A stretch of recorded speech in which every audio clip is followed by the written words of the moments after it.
bien bonjour, c'est avec une grande fierté que je vous présente aujourd'hui ce nouveau Oise Carbone. Grande fierté parce que c'est à mon avis un des plus beaux vélos de la production carbone en tout suspendu cross-country. Et fierté aussi parce qu'accessoirement c'est Julien Absalon qui va rouler avec tout le long de la saison. Alors pour en arriver à ça, Orbea, qu'a-t-il fait? C'est simple, il a pris son cadre Alma, il a pris la suspension arrière du Oise, il a mélangé les deux et au final on arrive à ce vélo. Alors concrètement, on prend le triangle avant qu'on connaît sur le Alma avec cette fameuse particularité ou cette forme qui fait accessoirement office de garde-boue, et on trouve la suspension arrière du Oise dont la particularité c'est ce qu'on appelle l'UFO pour le U-Flexion Orbea.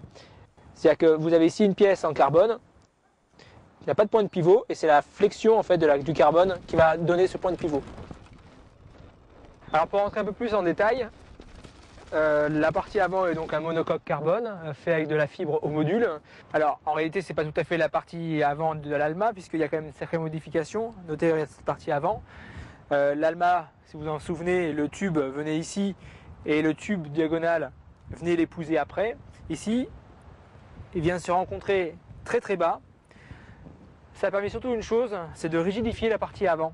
Un point qui faisait vraiment défaut sur l'Alma. Orbea a spécialement travaillé notamment sur la résine pour offrir une résistance au choc. La partie arrière quant à elle, alors au niveau carbone, on trouve effectivement la base, les haubans, par contre toutes les autres pièces sont aluminium forgé.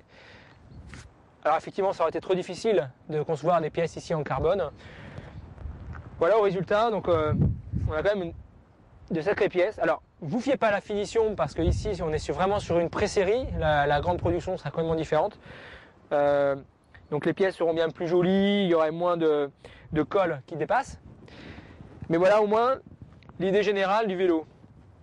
Concrètement on a 85 mm de débattement à la roue arrière. Alors ça donne une chose comme ça. Donc clairement on est avec un Softail. La suspension est assurée par l'amortisseur Fox RP23. Alors pour rappel, on a deux positions. Une position où l'amortisseur est libéré, une position où le propédale est enclenché. Quand le propédale est enclenché, vous avez encore trois possibilités de réglage du propédale, de soft, moyen à très dur. Sachant que la position 3, ce qui est le cas là, est la position de très dur.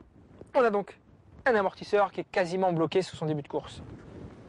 Au final, ce cadre ne pèse que 2,2 kg à peu près, ce qui permet d'obtenir un vélo tel que vous voyez là à 10,4 kg. Donc c'est vraiment une très très belle performance sur ce genre de vélo. Alors soyons clairs, vous avez ici une Rolls qui coûte à environ 5 500 €. Vous avez tout ce qui se fait de mieux sur le marché actuellement. Alors on est en XTR, vous avez les roues Cross Max SL, mais c'est un vélo de champion. Alors évidemment ce vélo n'a absolument pas été conçu pour la balade, c'est vraiment un vélo fait pour la compétition avec une géométrie vraiment spécifique, avec un angle de direction vraiment très fermé, tube de selle pareil remonté pour pouvoir avoir un bon pédalage.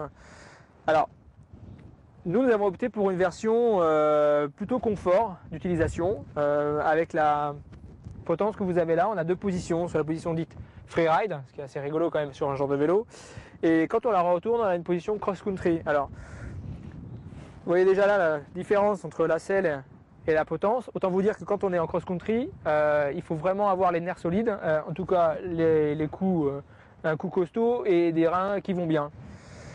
Voilà, on va vous le montrer d'ailleurs, pour le plaisir. Ouais, voilà, là vous voyez le résultat, la différence de selle. Faut aimer. Maintenant revenons sur l'équipement quand même de ce vélo qui est quand même assez intéressant. La fourche par exemple est une Seed, la bonne vieille Seed. Sauf qu'aujourd'hui en termes de légèreté, ça se fait ce qu'il y a de mieux. Alors en termes de rigidité c'est un autre problème, mais en termes de légèreté c'est clair que c'est ce qui se fait de mieux. Ici vous êtes dans la version Team, contrairement à l'Alma que nous avions essayé il y a quelques temps. Donc pas de pivot carbone, mais pivot aluminium, ce qui est vraiment mieux d'un point de vue 1, sécurité, et 2, en termes de rigidité du train avant, puisqu'on avait constaté que sur l'Alma notamment, on avait vraiment trop de distorsion à ce niveau-là. Aujourd'hui, le problème est résolu. Au niveau des périphéries, ben, on retrouve évidemment la marque Zeus, qui est en fait une marque maison de chez Orbea, avec donc sa fameuse potence qu'on peut inverser, des petites vis en ergal quand même, histoire de gagner du poids, cintre carbone évidemment plat, tige de sel carbone. Évidemment on retrouve, comme je vous l'ai dit, le groupe XTR avec les manettes Dual Control, donc la version donc 2007 que vous trouvez ici. Pédalier, dérailleur, avant, arrière en XTR. Seul en torse au groupe, eh bien, les nouvelles roues Mavic, qui sont les nouvelles Crossmax SL et pas SLR. Chaussée des pneus Hutchinson New Python, ici en tubeless. On notait au passage la boîte de pédalier complètement immergée dans le carbone. Alors il y a quand même une ombre à ce tableau, des petits détails qui fâchent. Par exemple les passages de gaine. Aujourd'hui, il suffit juste de mettre une petite protection, mais voilà, si on n'en met pas, ici c'est abîmé. Pas de direction, même combat, le vernis est parti. Et alors pour peu que vous pédaliez un peu en canard, et là c'est l'arrière de la chaussure qui vient abîmer la base. Voilà, maintenant que le tour du propriétaire a été fait, il ne reste plus qu'à nous changer. Alors on ne mettra pas le maillot tricolore, hein, mais on va peut-être se prendre pour Julien Absalon. Allez, c'est parti, on y va. Allez, c'est parti.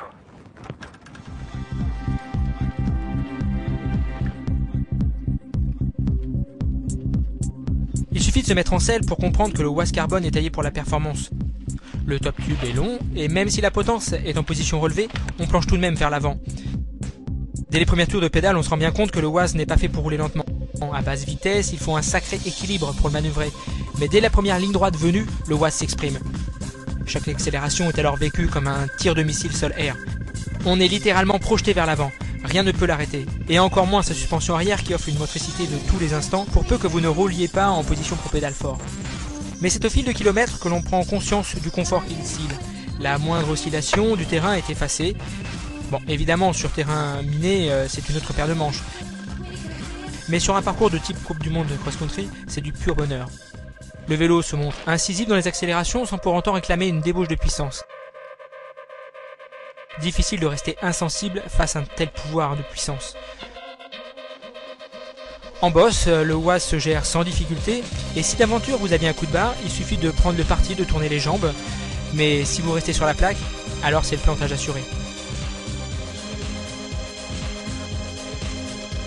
Un conseil, à son guidon, il ne faut pas se laisser emporter par son enthousiasme au pied de la difficulté, au risque de se griller toutes ses cartouches. Il faut rester modeste lorsqu'on enfourche une telle machine.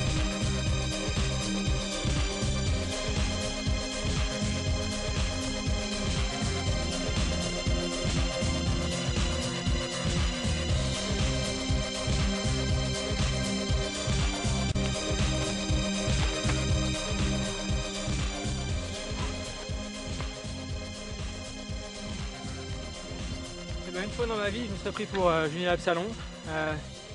Alors non pas que j'ai la forme d'un Julien Absalon, mais en tout cas avec ce vélo-là, on se prend vraiment pour un champion, clairement. Soyons clairs, j'ai plus de jambes, comme ça c'est clair. Mais quelle sensation quand même, ce guidon, c'est une vraie machine à chrono.